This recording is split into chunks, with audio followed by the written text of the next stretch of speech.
motion for summary judgment, rule against perpetuities, automatic stay. Womp womp. Nobody wants to listen to that, Steve. I'm a person. I'm not a robot. Welcome to Attorneys Are Human Too, Season 3, Episode 1, Trash Talk, with your hosts, Steve and Wallace. And Celena Muzic. So, we're back, huh? It's been a while. Steven, what have you been doing? Yesterday was Halloween. I want to know what your costume was. What'd you dress the kids up as? Do you want me to start with me or with the kids? The kids. Always the kids are Sure. My daughter was Hermione from Harry Potter. Cute. And my son was a Flaming Cheeto. Flaming high. That guy made a lot of money. Okay. Yes. And did you dress up? Of course I did. I always dress up. What were you? One of my favorite all-time movies, I was Napoleon Dynamite, the main character in the movie. Oh my God, I love that movie. Vote for Pedro. Vote for Pedro. I could see that. We're going to have to get some pictures of that. So I was Bride of Chucky. Ooh. I tried to get my son to be Chucky, but he wasn't having it. He was terrified. Hannah was Chucky last year. I love Chucky. But I'm going to tell you what I really wanted to be. I wanted to dress up as a bottle of baby oil. And my husband dress up as Diddy, but he wasn't having that. That's a preview for an upcoming episode. we will be dropping all kinds of celebrity gossip, legal conspiracies, all kinds of exciting things upcoming this season. Absolutely. But tell me more. What else have you been doing? It's been a while. I mean, I'm gonna say this. We went from our small firm, us, and then we joined this big firm or mid-size level firm. Yeah. And we thought we were going to be so happy. It was going to be fantastic. We were going to have all this help. And then, I don't know. Tell me. Well, I want to be careful in my words, but we'll just say that it wasn't a fit. We've always been historically the two of us entrepreneurs, and it's difficult coming from being your own boss, being very lean, being very efficient, being very reliant on technology, going to a law firm that didn't meet some of the needs and expectations that we had. So I've kind of come to the realization that I'm not in a position to work for anybody anymore. And so starting this year, we went back to Wallace Law. It's my own firm 3.0. And this time, we've learned a lot from our experiences, both on our own, as well as what we learned working from a larger organization. And we're doing amazing. I mean, a lot of the clients that we worked on for the 20-some years that I've been an attorney in Florida, as well as we've been together for 10 years. And you haven't murdered me yet. I haven't, but I'm going to need you to pay for my Botox. Okay. Because you give me a lot of stress. So soon you're going to be paying for that Botox. So one of the questions that a lot of people ask us, when we've done our rollout for season 3 is, how did you come up with the name of your podcast, Attorneys Are Human Too? Well, that's more of a question for you, but I will say this. I've worked for a lot of law firms, and please don't sue me.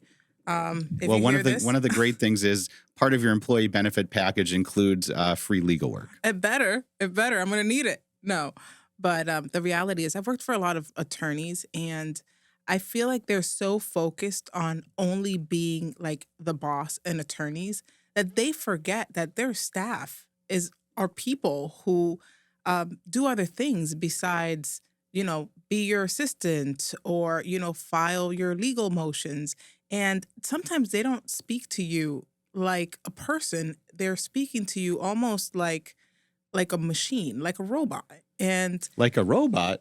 Yeah, like a robot. And sometimes it's like, okay, you got to talk to me like a person, Yes, thank you.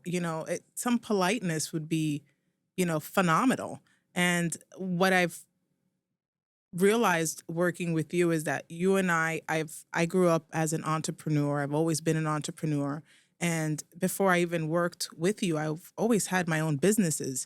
And I feel like you've always given me the space so that I can grow as a person and work with you at the same time without that fear, oh my God, if she grows, then I have to look for someone else. And I think that's what makes me want to work with you.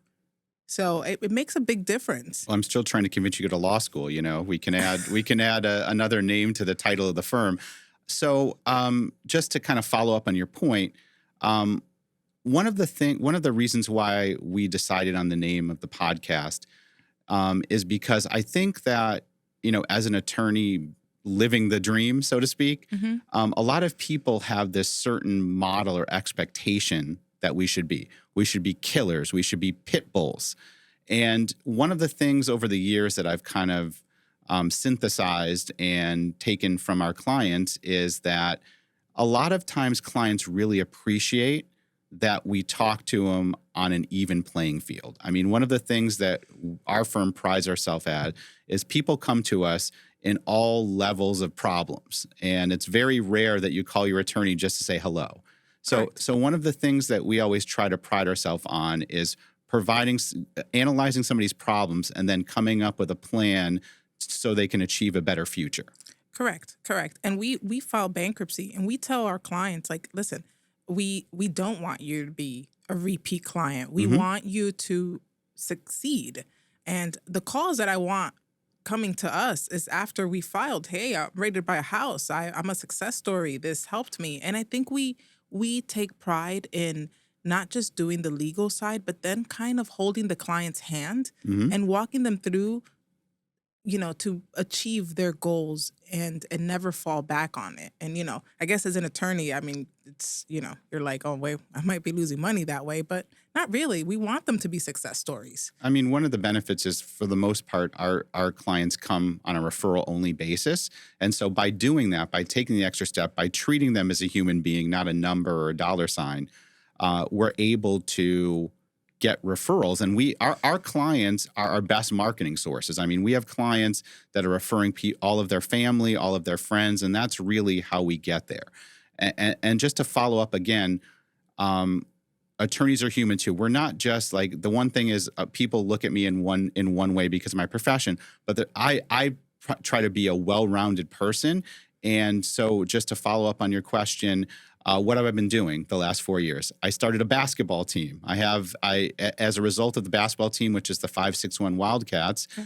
um, I was hired as the middle school basketball coach at my son's middle school. Yeah. Well, you're a dad. Yes, and so that's one aspect of it. And then the other thing is, I'm always committed to the community. So the other thing which I've done since we last spoke on in season 2 is that I was the president for 2 years of a community organization, and we had an amazing David and Goliath story. We went up against one of the largest developers in the state of Florida, and we were able to temper a growth plan, which would have been horrible for the community. And that's fantastic. And that's that, advocating for the community. I think it's the best way to use that law degree or even your voice. If you don't have a law degree, I think it's the best thing you can do. And that also helps, grow the company, grow the business, and achieve other things, maybe in a political arena, which, I sometimes try to convince you to jump on. Okay, well, that'll be a discussion for a future episode. The other thing that I think is very important, just being an attorney and proving that we're human too, is the fact that, I'm a single father of 2 children, and for the most part, the kids are with me the bulk of the time. So I knew that, I'm blessed because I have a profession where, if all goes well, and so far throughout our career, money is not a stressing point.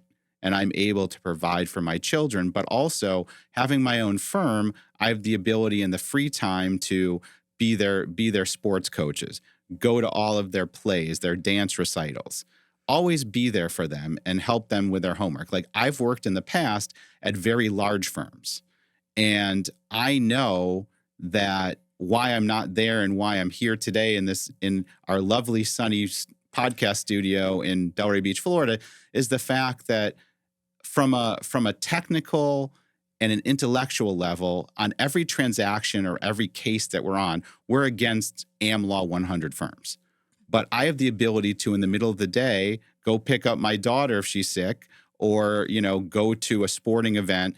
If I was working at a large firm, I would never see my children. Maybe my bank account would have a couple extra zeros, but you know what? I would lose all those precious moments that I have with my kids. Yeah, and I think those are, especially these times, those are the most important things. I think spending time with your kids, it makes a big difference. Not just shaping them, but like giving them their own voice. Mhm. I feel like our generation now doesn't seem to have a voice. They do, but like, you see a lot of kids being bullied and things like that. And I feel like, having your parents constantly present, or having the ability to call them, I think it helps kids a lot. And, it's one of the reasons why I like working for you, because I noticed that in the beginning. I said, wow, this guy, he's all about his kids. I respect that. And it I have more respect for you because of that, not because you're an attorney. Well, thank you for that. Flattery gets you So everywhere. I am still trying to marry you off. Oh no, you I'm know. good with that. One of the things also I've been doing, the last 4 years, I'm down about 45 pounds. You are. You have lost a lot of weight since I've met you. And, any ladies listening, Steven's single, and I'm holding interviews. Okay. We're good. We're good with that. But and I think it's important for our listeners to know, because there's a lot of different options out there for your health. And I used an app, and I tracked all my meals and my calories, and then I've been hitting the gym like a monster, and There you go. I hope that proves it. There you go. No, it worked. It worked. I never thought those apps would work. And I think now everyone's doing the semi-glutide injections, which I don't know if those are healthy or not. But I prefer, following the guidelines of an app, working out. But, everyone's body is different. But you did do a great job. So I mean, I'm afraid of needles, so I can never stick myself with anything. Same. I don't think it's going to work out for me. I lost 45 pounds on semaglutide. I am the biggest fan ever. But you weren't scared of the needles? Oh, no. I used to work in weight loss industry, actually, before I got into podcasting and HCG. I'm used to injections. I mean, you look amazing, because I saw you last year, and it's like you're a quarter of a person. Yeah. Isn't it crazy? Thank you for that compliment. Yeah. I My worked pleasure. really hard at it, and I love it, but it's not for everyone, for sure. Yeah, no. I'm just scared of the needles. Like the fact that I have to prick myself, and if I see a little blood, I'm fainting. So I just want to talk about something random. So I exercise at LA Fitness, which for the most part is a circus. Okay. So one day I'll see a guy that's like 75 years old, and he's like, looks like The Rock. Oh. And then right after I see that, then I'm exercising, and there's like a teenage girl with like a Michael Myers back tattoo. I think there needs to be some like interview process to be a member at LA Fitness. No. Just saying. No. I mean, it's kind of funny. I like to go to the gym and be visually entertained. I agree. Whether you look phenomenal and I'm sitting there like, wow, you are my goal, or I'm just like, wow, you look like a hot mess, but I'm still loving it. I'm here for it. Okay, it's entertaining me. Well, I agree with that. I also think that there should be mandatory flexing for everybody there, because I do it, and I'm like a short, semi-fat Jewish man, and people are looking at me in the mirror, and I'm like got my Instagram model look, but there's not enough flexing, and I know, because one of my friends from law school, all we did in law school was study and exercise. So I remember one time my buddy was next to me. I was on the bench, and he goes, "There's not enough flexing going on in the gym," and the bar dropped on me, and I was like, I was like hyperventilating. Thank God he saved me that day. But that's one thing to take from this is there's not enough flexing in the gym. Not enough flexing in the gym. Okay. That is a first.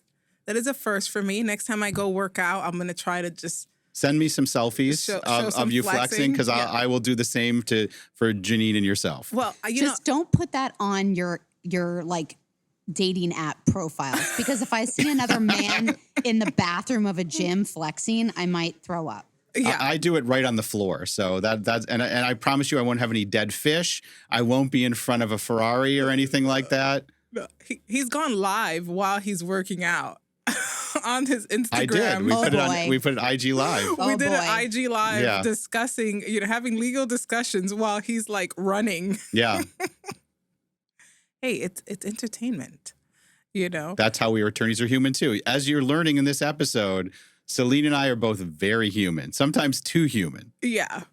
Sometimes a little too real, right? Yes. So, I mean, listen, when I had my son, yes, I had a baby. I popped out a whole baby. And You look amazing. We would never know that. well, I struggled a little bit. I remember. After I mean, I because remember. I had so much fluid Mhm. retention, and I was working out, and I was always very fit prior. So I was like, oh my God, I'm not gonna lose this weight. I kept coming into Steven's office and saying, what am I gonna do? I'm overweight. What am I gonna do? What's that app you have? Tell me. And luckily I had a lot of fluid retention, and it just took a little hot yoga and some killer spin classes to Britney Spears. Okay. And I felt like I was in a club in the daytime, but I lost it. And I'm very thankful because I want to be here for my son. And Absolutely. Be able to do activities and things like that and not get exhausted. That's why I dropped the weight, because I'm an old dad. That's one of my. That's a great movie You on don't Netflix. look old. I'm old though. I mean, listen, I have people. My daughter's always like, "You're gonna be X number," because I don't want to reveal my true age on the podcast. When I graduate high school, are you gonna be dead when I graduate college? And I'm like, no, only the good die young, so I'll live forever. That's what I always say. No, you don't look old. So I think the goal is to, even if you are a quote unquote old dad, Mhm. is to make it to walk your daughter down the aisle and still look good. That's my goal, because I don't drink or smoke. Yeah. Well, I that'll mean- age you. I mean, one of my two vices are Diet Coke and nachos. That's really my Yeah. advice. And I'll throw in a little pizza. That's why I have to exercise extra hard today, because after a good night of trick or treating, pizza always is the comfort food. I had pizza last night Yeah. too. I love pizza, but I'm a New Yorker. We have pizza all day, all the time. It's like, oh, what are you gonna have? Slice. Oh my God. I went to New York last summer, and it was orgasmic how amazing the pizza is. I mean, the pizza is pretty good here, but it's not to that level. I mean, I think it's the water. that's what everybody says. But like, what is it? They put lead in the water? That's why it tastes so good? That's I why don't know. They say New York City water is like supposed to be like okay. I'll kill That's you. why bagels are supposed to be better. See, bagels are better. Yeah, than that's what water. they always say, because there was a lawsuit. Speaking about attorneys are human too, there was a lawsuit for a local bagel company, and their slogan was "It's in the water." Oh. And there was a patent on the water that they made, and there was a huge lawsuit. And as a result of that, they split up the two. What? They split up all the stores. Yep. That's ridiculous. What was in their water? No idea. Huh? No, if they told us, they'd have to kill us. You know, Huh. or as we say as we say in legal jargon, proprietary. Oh, that sucks. Well, I still think it's in the water. I also think the reason a lot of people are getting sick is because it's in the chicken. Yeah. I have a conspiracy. I think the chicken is bad. I think something's off with the chicken. Yeah, I mean, I don't eat a lot of red meat. We eat chicken, but when I make more of, I have this, my kids eat like 4 or 5 things. And one of the things they make is I make this like grilled chicken with like different spices and stuff like that. And I like eating chicken, but when I see it raw, it like makes me so sick. And like, Yeah. And like, I mean, we don't have, unlike New York, we don't have a lot of supermarket choices. Yeah. We have Publix. And then if you want to step it up, Fresh Market, Whole Foods, or Sprouts. And then, you're not in the best area in town when you see a Winn-Dixie. Yeah. And Winn-Dixie scares the living hell out of me. Yeah. I could see that. I mean, you know what they need to bring back? Butcher shops. Yes. I remember, I don't think I'm that old, but I remember growing up in New York, and there was like a butcher shop. They had one in Boynton, and it just like closed. Yeah. I don't know, but you would get fresh meat. You would get unless, are they closing because of contamination maybe? I think so. And I mean, I think people are trying to, a lot of people don't eat a lot of meat. I mean, I like tofu, but it's very hard to be a vegan. Well, yeah, it's a lot of work. Yeah. And a lot of people, I think that if they're going to be vegan, they're going to lose all this weight. But a lot of times they're eating a lot of like carbs Mhm. and like fried tofu. Peanut and- butter. yeah, which is like fattening. Right. So doesn't that defeat the purpose? That's why I don't run. I go on the treadmill and I do a fast walk, because anytime you ever see somebody that's like a runner, and there was like a very famous person like in the 80s that wrote a book about running, and he died at 50. What? I'm like, I'm gonna live forever, because the last time I ran was like when somebody was chasing me with a knife. No, I'm just kidding. So you don't want to do the New York City Marathon? I do or the not. Boston Marathon? I do not. I do not. But I do a lot of cardio. I walk the treadmill and stuff like that, and do different things. But running is just I'm too old to run. No one's too old to run. I mean, if somebody's chasing me with a knife, I'm running. Yeah, but other than that, but then you're gonna run out of breath because No. you're not used to running. no. But I got a pretty good cardio going on. Okay. So he says. So yeah, the butcher shops are all gone. I don't think there's any fresh food out there anymore. And I always question this. Mhm.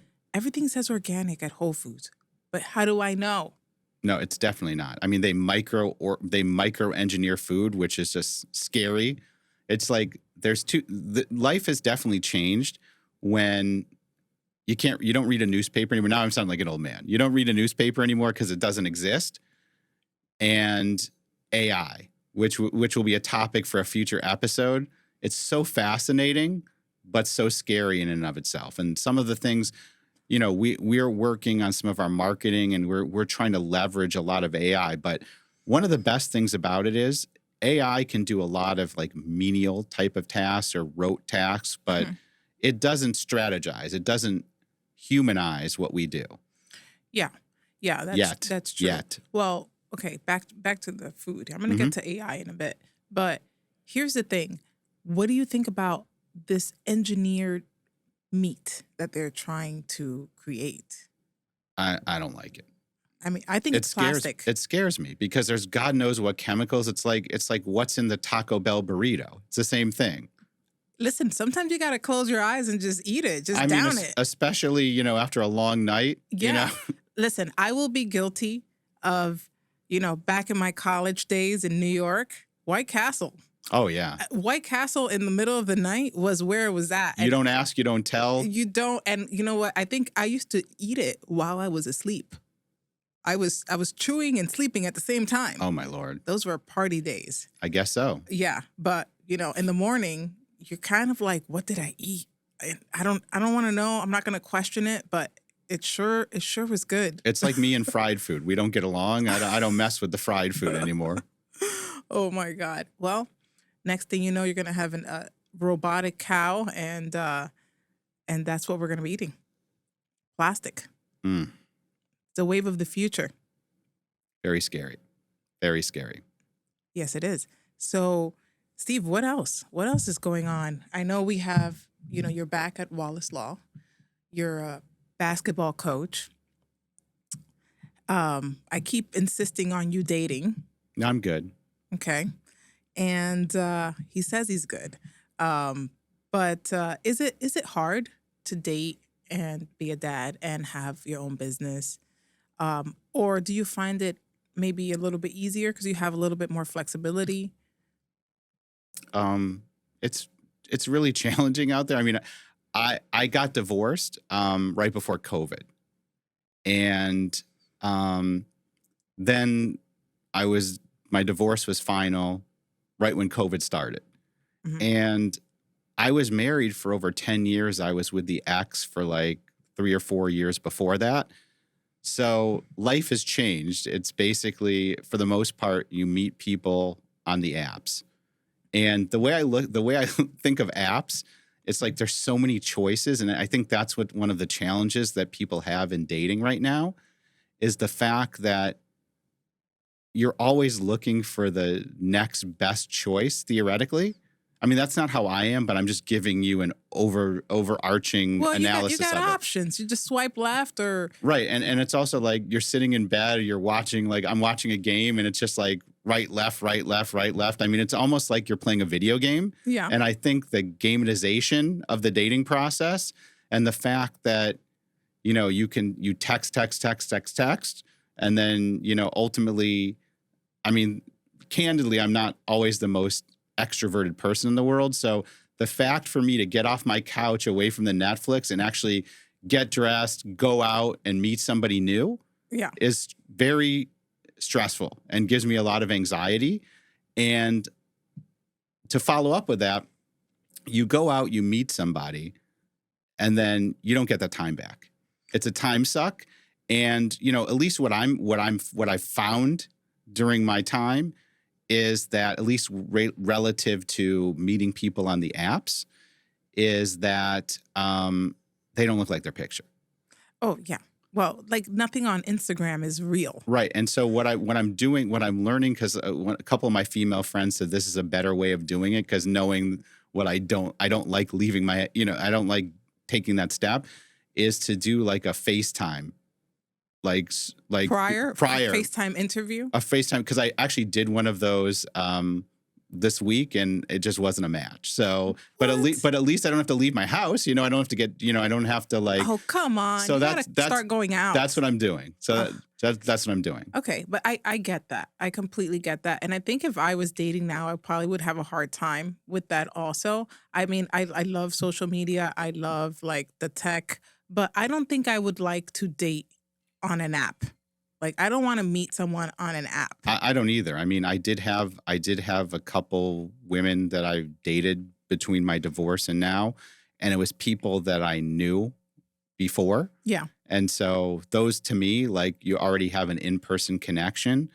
Those are the best. But I mean, all the kids are doing it. That's how everybody's meeting is on the apps. Yeah. Yeah, I just can't get out of I start thinking. I think I'm an overthinker. You tell me that all the time. You do. And so my first thing is, why are you on an app?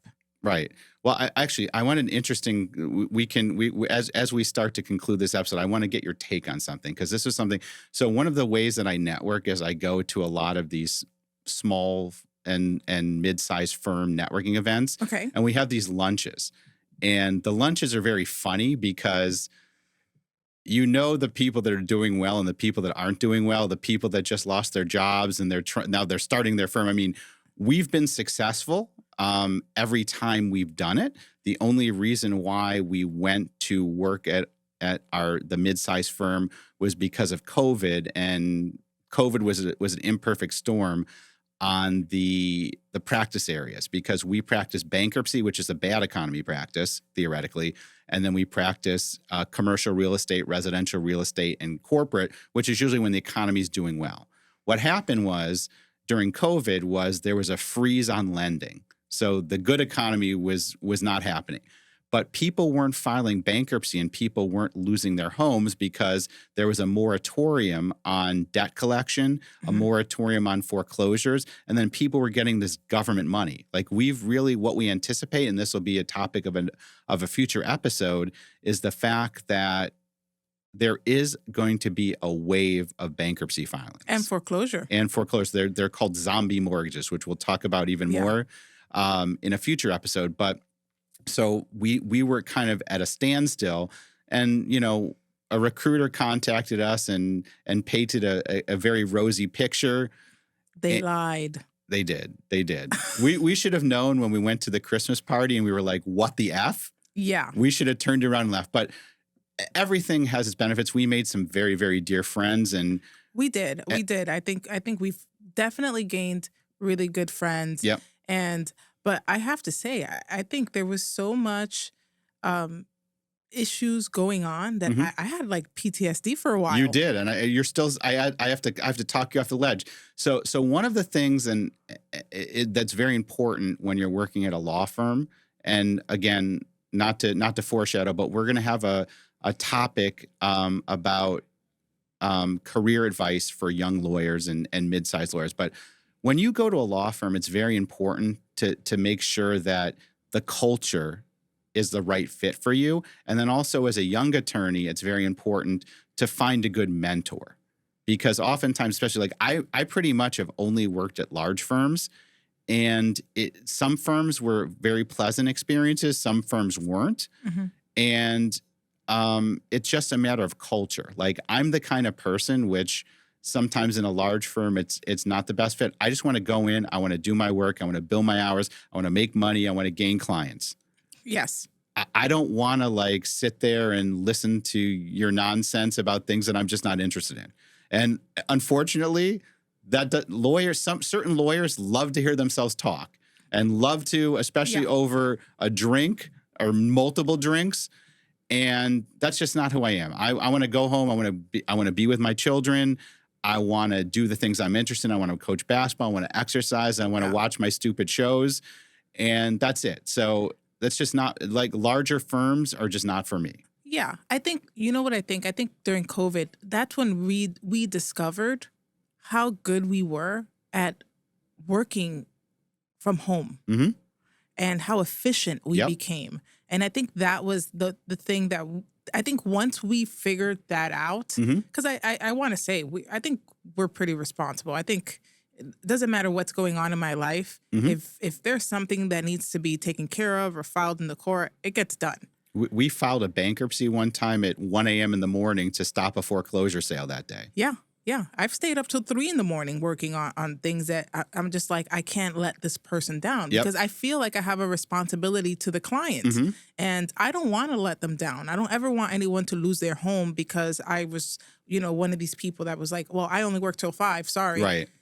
And we see a lot of that. We do. But I think that once we learned how good we were and efficient and how, we bring in a lot of clients. We do. I think once we moved to that mid-sized firm and we were there, we realized, wait a minute, we like quadrupled the amount of work from home. And now this commute and the back and forth. And we got we negotiated in our deal that we were able to work from home, and then it was used against us. And after that, I was just like, I'm good. Yeah. Yeah. But I think that the commute took away, I felt like sometimes it takes away time from work that we could just be doing. Agreed. But not everyone is like that too. You have people that work from home that, sometimes are they really working? Well, that we've experienced both situations. Yeah. And so, in concluding this episode, where we're going to go back to our rapid fire questions. It's a rapid fire question, this or that, and I'm going to ask the questions today and you're going to answer. Oh, Lord. How does that sound? Okay, sure. Okay, rapid fire. Okay, ready? Diddy or Kanye? Yay all the way. Okay. Red or blue? Now blue. Okay. I prefer pink. Okay, pink. All right, well, that wasn't a choice. Salad or smoothie? Smoothie. Okay. And last but not least, and this is a question we asked historically throughout the seasons. LeBron or Jordan? Jordan, come on. Jordan. Always Jordan. I'm not going into this LeBron hype.